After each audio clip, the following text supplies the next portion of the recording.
À la recherche de l'essentiel. Le livre des vivants. De la part de Jésus de Nazareth.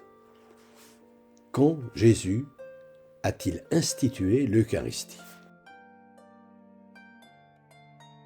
À partir de, à leur retour du tombeau, elles rapportèrent tout cela aux 11 ainsi qu'à tous les autres. C'étaient Marie de Magdala, Jeanne et Marie, la mère de Jacques. Les autres femmes qui étaient avec elle le dirent aussi aux apôtres, mais ces propos leur semblèrent pur radotage, et ils ne les crurent pas. Pierre, cependant, partit et courut au tombeau.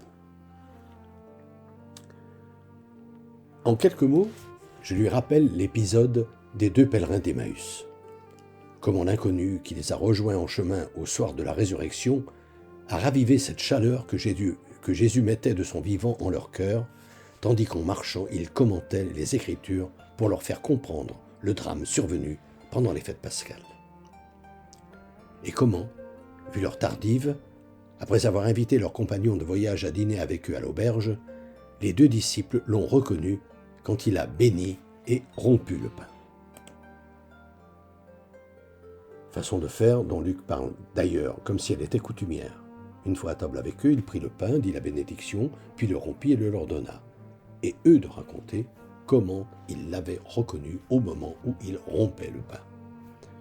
Puis je conclus. Comment avait-il donc connaissance de cette bénédiction particulière, puisqu'il n'était pas présent dans la salle du cénacle, celle-ci étant bien trop petite?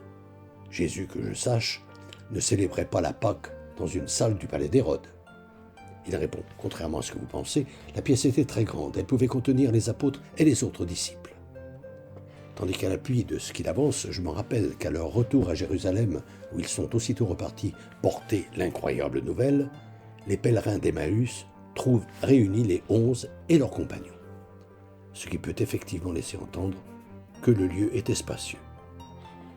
Je proteste.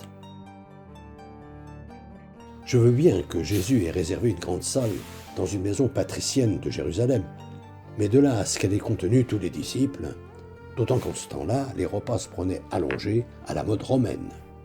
C'est ce qu'on enseigne aujourd'hui, à moins que la sortie d'Égypte, c'est-à-dire du monde du péché et donc de la mort spirituelle, telle que je comprends cet éveil à une nouvelle vie, ait été commémorée en mangeant debout, en tenue de pèlerin, prêt à partir.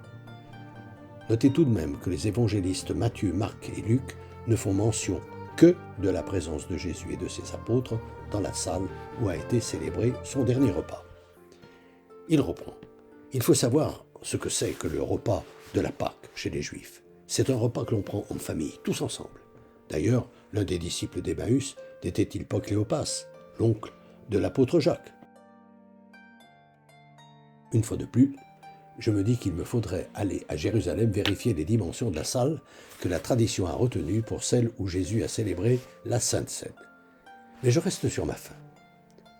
Je choisis donc de faire basculer mon argumentation sur le fait, lui, indiscutable, que l'évangéliste Jean, lui dont on sait qu'il participait à ce dernier repas, c'est ce disciple qui témoigne de ses faits et qui les a écrits, affirme Jean en conclusion de son évangile, au cours de sa longue relation de ce qui se passa ce soir-là, ne touche pas un mot de l'Eucharistie. Ce qui est vraiment curieux, si c'est ce soir-là, justement, que Jésus l'a institué. D'où je déduis, s'il n'en a pas parlé, c'est tout simplement parce que Jésus devait avoir l'habitude de bénir ainsi ses repas, que cette bénédiction, il a même dû la prononcer des centaines de fois, selon moi, à chacun des repas qu'il présidait. Particulièrement lorsqu'il accomplissait ces miracles de fraternité qui étaient les multiplications des pains, dont seulement 2 nous ont été rapportés. Se rappeler, Jésus a accompli encore bien d'autres actions. Si on les relatait en détail, le monde même ne suffirait pas, je pense, à contenir les livres qu'on en écrirait. Ces miracles de fraternité, qui étaient la mise en pratique immédiate de ce qu'il venait d'enseigner pendant 2 ou 3 heures. Un temps bien suffisant pour faire comprendre ce que veut dire se comporter en vrai frère ou en vraie sœur avec son prochain. À la semaine prochaine. Fraternellement. Depuis des années, environ une fois par mois, j'envoie une lettre d'information spirituelle à tout mon carnet d'adresses. Le thème du moment est, depuis janvier 2019, « Être chrétien, ça veut dire quoi ?» Si ce sujet vous intéresse, n'hésitez pas à me transmettre votre mail en vous contentant d'indiquer auditeur YouTube, vos noms et prénoms et éventuellement votre numéro de téléphone si vous souhaitez me parler.